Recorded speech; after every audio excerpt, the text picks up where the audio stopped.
Save अगं, मला असं वाटतंय की ते ना मुजुमदारांच्या विरोधात काहीतरी शोधतायत. मी सकाळी त्यांना विचारलं तर मला म्हणाले की पुढच्या 2 तासात तुला समध्या प्रश्नांची उत्तरं मिळतील. कसली उत्तरं काय काय कळना झालंय बघ. मनाला नुसती धाकधूक लागून राहिली.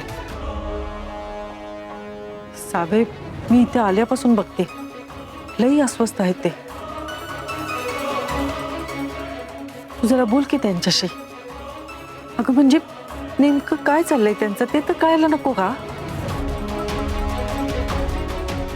तुला माहितीच आहे त्यांच्या मनात मुजुमदारांबद्दल केवढा राग आहे तो.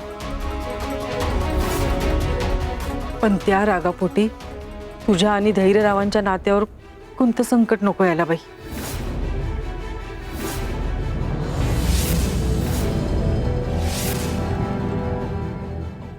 नाही आई, हे बघ असं काही नाही होणार.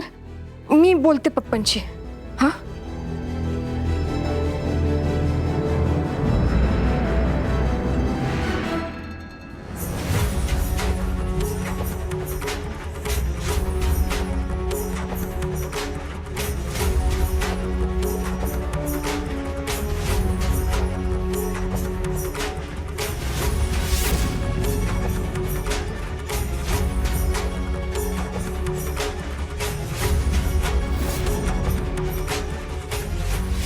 लेकीचा जीव हवा असेल तर ते सगळे पुरावे माझ्याकडे द्या.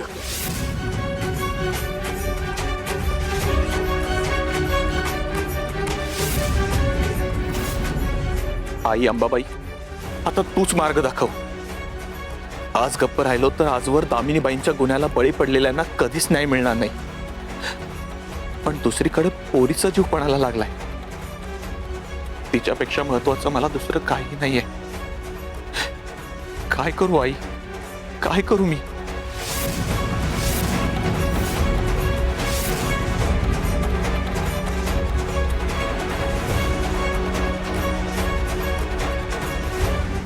अगं अंबाबाई गोंधळाला ये, हे अंबाबाई गोंधळाला ये, तुळजा भवानी